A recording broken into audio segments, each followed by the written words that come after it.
नमस्कार। राजस्थान के देवली उनियारा विधानसभा में मतदान के दिन नरेश मीणा के थप्पड़ कांड को लेकर प्रदेश में सियासत गरमाई हुई है। गुरुवार को नरेश मीणा की गिरफ्तारी के बाद उनके समर्थकों ने टोंक सवाईमाधोपुर हाईवे पर जमकर उपद्रव मचाया। इस मामले में भीड़ ने मीडिया कर्मियों पर हमला किया। पीटीआई के संवाददाता अजीत सिंह शेखावत और उनके कैमरामैन को गंभीर रूप से घायल कर दिया। उनको इलाज के लिए सवाईमाधोपुर ले जाया गया। इस मामले को लेकर कांग्रेस के दिग्गज नेता और टोंक विधायक सचिन पायलट जमकर भड़के।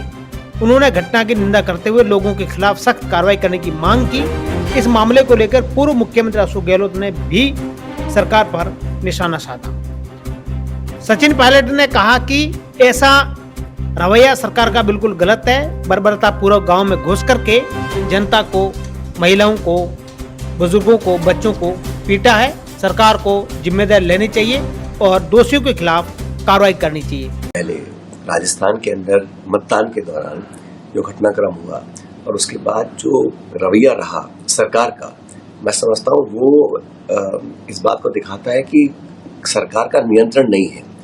कोई प्रिवेंटिव मेजर नहीं लिए गए और सरकार ने नागरिकों के ऊपर एक प्रकार से आक्रमण बोला है।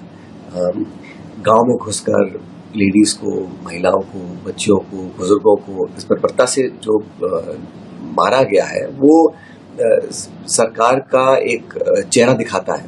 और मैं कहता हूँ कि आप अगर नियंत्रण नहीं कर सकते हैं, आपका अगर लॉ एंड ऑर्डर बनाने में आपका इंटरेस्ट नहीं है, सिर्फ राजनीति आपको करनी है, तो जनता सफर क्यों करे। और जिन लोगों का नुकसान हुआ है, मैं तो समझता हूँ सरकार को मुआवजा देना चाहिए। गाँव में, घरों में घुस के जिस प्रकार से लोगों को मारा गया है और बर्बरता से मारा गया है, हिंसा किसी भी समस्या का समाधान नहीं है। लेकिन जो स्टेट है, जो गवर्नमेंट है, जो गवर्नमेंट मशीनरी है, इस प्रकार नागरिकोों पर अगर आक्रमण करेंगे तो उसको कौन सही ठहरा सकता है। सरकार को इस पे जांच करानी चाहिए और जो नुकसान हुआ है उसकी भरपाई सरकार को करनी चाहिए। इनके साथ ही विधायक इंदिरा मीणा ने भी सरकार को कटघरे में खड़ा किया है। उन्होंने सवाल खड़े किए सरकार पर। इंदिरा मीणा ने भी नरेश मीणा का समर्थन किया। ये राजस्थान के लिए बहुत ही दुर्भाग्यपूर्ण घटना है और इस घटना की मैं बहुत गहरी निंदा करती हूँ कि राजस्थान की सरकार, प्रशासन और सरकार दोनों इस घटना के दोषी हैं और नाकाम रहे अपने कार्य के अंदर। क्योंकि सबसे मेन पॉइंट ये है कि घटना शुरू कहाँ से हुई, थप्पड़ मारने की नौबत क्यों आई, क्यों वो लोग इतने दिन से अपनी समस्या का समाधान के लिए धरने पर बैठे हुए थे कि हम लोगों ने हमारी मांग की, हमारे लिए खुद की समस्याओं के लिए धरना दे रहे थे और वो कोई भी कराता, उससे मतलब नहीं था। भाजपा का प्रत्याशी चले जाता, भाजपा के प्रत्याशी सरकार है उनकी, उनको सॉर्ट आउट करना चाहिए था। उस गांव के अंदर समझाइश करनी चाहिए थी। कलेक्टर मैडम को वहां बुला रहे थे तो क्यों नहीं जा रही थी कलेक्टर मैडम। भाजपा का प्रत्याशी वहां चला जाता, क्योंकि सरकार है, सरकार के अंदर सब काम हो सकते हैं। वो क्यों नहीं वहां पे पहुंचे, क्यों नहीं समस्या का समाधान हुआ और यहां तक क्यों इतना उपद्रव वहां पर हुआ। आज मैं दुख व्यक्त कर रही हूं उन लोगों के लिए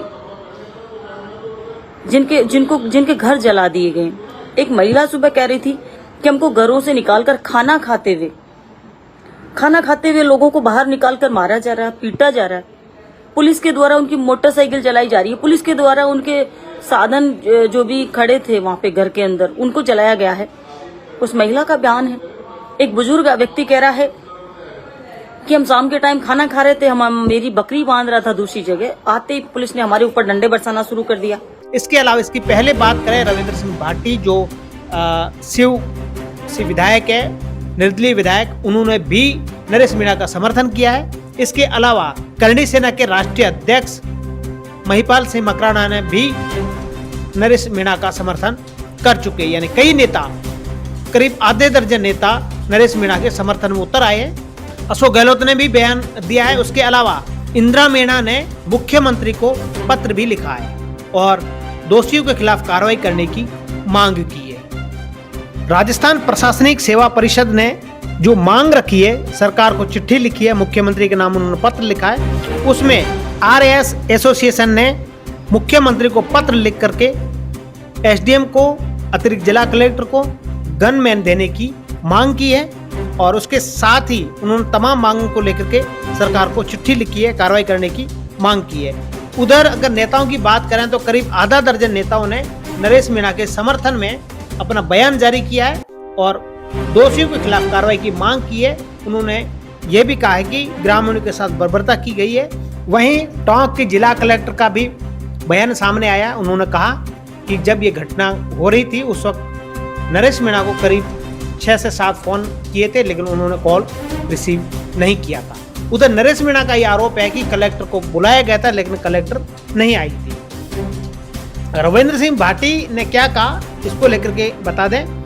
उन्होंने ये भी कहा कि मालपुरा एसडीएम अमित चौधरी को थप्पड़ मारने के मामले में ये कहा है कि उस समय घटनाक्रम क्या रहा होगा यह तो जांच के बाद ही पता चलेगा, लेकिन लोकतंत्र में इस तरह से किसी के साथ मारपीट करना ये क्या वजह रही, क्यों हुआ, सारा चीज आने के बाद पता चलेगा, लेकिन चुनाव यथा संभव शांति बनाए रखनी चाहिए। वहीं उन्होंने कहा है कि स्वतंत्र उम्मीदवार जब मैदान में उतरता है तो दोनों पार्टियां उनको दबाने का हर संभव प्रयास करती है। करणी सेना की तरफ से भी 2 दिन पहले बयान आया था, एक तरफा कार्रवाई नहीं हो। महिपाल मकराना ने भी नरेश मीणा के कहा कि नरेश मीणा के खिलाफ एक तरफा कार्रवाई का विरोध करेंगे। अगर नरेश मीणा के साथ एक तरफा कार्रवाई हुई तो हम उनके समर्थन में सड़कों पर उतरेंगे। इसके अलावा आरएस अधिकारियों की चिट्ठी, चारों तरफ से मामला दोनों तरफ से आमने सामने है। आरएस अधिकारियों की बात करें, एसोसिएशन की बात करें, नेताओं की बात करें, अब सारे सवाल है वो सरकार पर खड़े हो रहे हैं। आखिर ऐसा क्यों हुआ? जब इतना मामला बढ़ रहा था तो सरकार क्या कर रही थी, प्रशासन क्या कर रहा था, इतना मामला क्यों बढ़ने दिया? जबकि प्रशासन को मालूम है जब वोटिंग होती है तो संवेदनशील तरीके से होती है और वहां पर पुलिस मुस्तैद होनी चाहिए थी और पहले से ही इस घटनाक्रम पर ध्यान क्यों नहीं दिया गया? ये सारी चीजें सरकार पर सवाल खड़े करती है। वहीं आम लोगों की बात करें तो वो सरकार पर सवाल खड़े कर रही है कि आखिर ऐसा क्यों हुआ, इतना बड़ा उपद्रव क्यों हुआ और अभी तक हाईवे जाम है, चक्का जाम किया हुआ है। नरेश मीणा के समर्थकों ने, पुलिस तैनात है, आगजनी हुई, कई गाड़ियां जलाई गई, एक पत्रकार के साथ मारपीट की गई और वो भी बताया जा रहा है कि किरोड़ी लाल मीणा जो राजस्थान सरकार के मंत्री है उनकी मौजूदगी में पत्रकार के साथ मारपीट करना एक दुर्भाग्य मामला बताया जा रहा है। हालांकि पत्रकार भी अपनी मांग पर अड़े हुए हैं, पत्रकार लगातार विरोध कर रहे हैं इस मामले को लेकर के। मुख्यमंत्री ने फोन लाइन पर पत्रकार से बातचीत की और उसने घटनाक्रम की जानकारी ली है। उन्होंने कहा है कि इसका जो नुकसान हुआ वो मंत्री भुगतेंगे। इसके साथ ही लोकसभा सांसद और राजस्थान भाजपा के पूर्व प्रदेश अध्यक्ष सीपी जोशी का भी बयान आया। उन्होंने भी अपनी प्रतिक्रिया रखी है। उन्होंने कहा कि इस मामले की उचित कार्रवाई की जाएगी। अब देखना ये होगा कि मामला इतना बड़ा है, तूल पकड़ता जा रहा है, अब तक शांत होने का नाम नहीं ले रहा है। आखिरकार इसमें आगे क्या होगा वो तो देखने वाली बात होगी, लेकिन अभी नेता आमने सामने हैं, अधिकारी भी अपनी जिद और मांग पर अड़े हुए हैं, उधर नेता भी अड़े हुए हैं, जनता भी अड़ी हुई है। नरेश मीणा के साथ क्या आगे कुछ होता वो देखने वाली बात होगी। हम आपको इस मामले को लेकर लगातार अपडेट देते रहेंगे। इसके साथ ही हम इजाजत दीजिए, नमस्कार।